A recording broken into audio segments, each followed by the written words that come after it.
Hello दोस्तों, मैं अमन आपका इस वीडियो में स्वागत करता हूं। आज मैं आपके लिए लेके आया हूं ऑल क्लासेस चैप्टर 1 हिंदी व्याकरण, भाषा लिपि और व्याकरण। ओके, इसका पहला चैप्टर यही है, भाषा लिपि और व्याकरण। इसमें आज मैं इम्पोर्टेंट नोट्स लेके आया हूं आपके लिए। इनको हम पढ़ लेते हैं।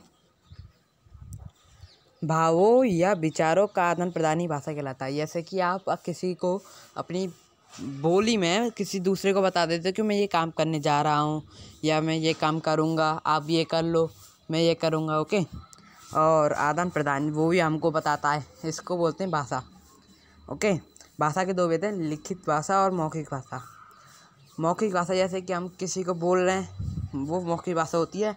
और लिखित भाषा कहलाती है अपने विचारों को हम लिखकर प्रकट करते हैं। ओके, और नेक्स्ट है इसमें हमारे भारत के संविधान में 18 भाषाओं को मान्यता दी गई है। पेपर में ये क्वेश्चन भी आया था कि हमारे भारत देश में कितनी भाषा को मान्यता दी गई थी। ऑप्शन आए थे 18, 24, 21 और 22। बहुत से बच्चे गलत लगा कर आए थे। जिन्होंने बारीकी से पढ़ा होगा इस चैप्टर को वही बताएगा। 18 लगा कर आया होगा वही। ओके, इसलिए मैं आपके लिए इंपॉर्टेंट नोट्स लेके आया हूँ, आप पेपर में गलती ना करो। अगला है हमारा 14 सितंबर को हिंदी दिवस मनाया जाता है। यानी कि स्वतंत्र भारत ने हिंदी दिवस को मतलब हिंदी को हमारी भारत की राजभाषा कब घोषित किया गया था?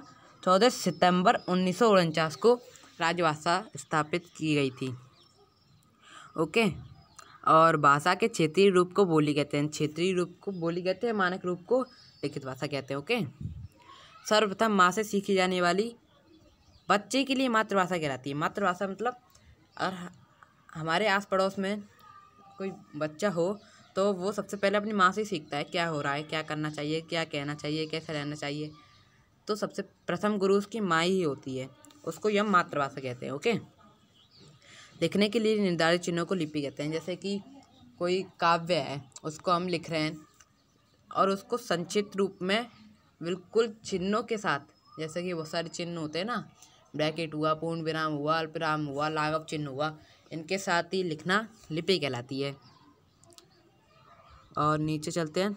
भाषा का जो रूप अधिकांश शिक्षित जन प्रयोग में लाते हैं वह मानक भाषा कहलाती है। ओके, जैसे कि जो भाषा हमारे देश में सबसे ज़्यादा बोली जाती है उसको यह मानक भाषा कहते हैं। अधिकांश शिक्षित जन, जो शिक्षित जन होते हैं वो उस भाषा को प्रयोग करते हैं, वही हमारी मानक भाषा कहलाती है। ओके, ज्ञान के संचित कोश को साहित्य कहते हैं। ज्ञान के संचित कोश को साहित्य कहते हैं। ओके, इसमें तो कोई समझने की बात नहीं है।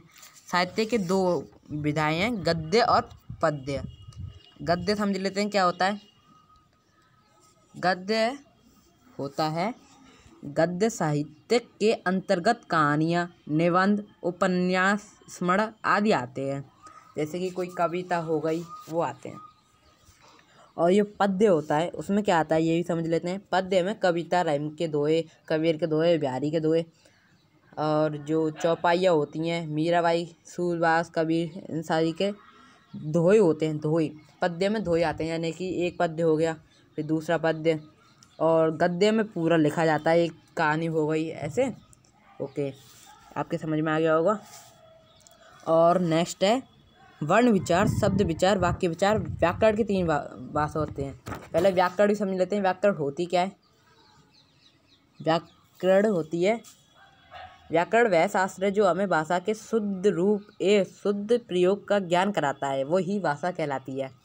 भाषा के 3 भेद होते हैं, अंग माने जाते हैं, वर्ण विचार, शब्द विचार, वाक्य विचार। वर्ण, फिर शब्द, फिर वाक्य। ओके, और इनके बारे में अगले चैप्टर में पढ़ेंगे। नेक्स्ट चैप्टर है हमारा वर्ण विचार, उसी के बारे में पढ़ेंगे।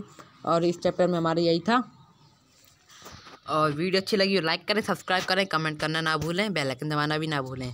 और कमेंट में ये भी बताएं कि मैं इसके बाद नया चैप्टर कराऊंगा, वर्ण विचार, शब्द विचार, वाक्य विचार, इनके साथ और कुछ भी आपको क्या चाहता हो। मेरा चैनल का नाम है ना, और सब्जेक्ट स्टडी विद, और सारे सब्जेक्ट पढ़ाता हूँ मैं। आपको जिस सब्जेक्ट में भी डिफ़िकल्टी हो वो मुझे बता दें, उसी को मैं करा दूंगा। ओके, यहीं पे हम वीडियो को एंड करते हैं। वीडियो अच्छी लगी हो लाइक करें, सब्सक्राइब करें, कमेंट करना ना भूलें। धन्यवाद।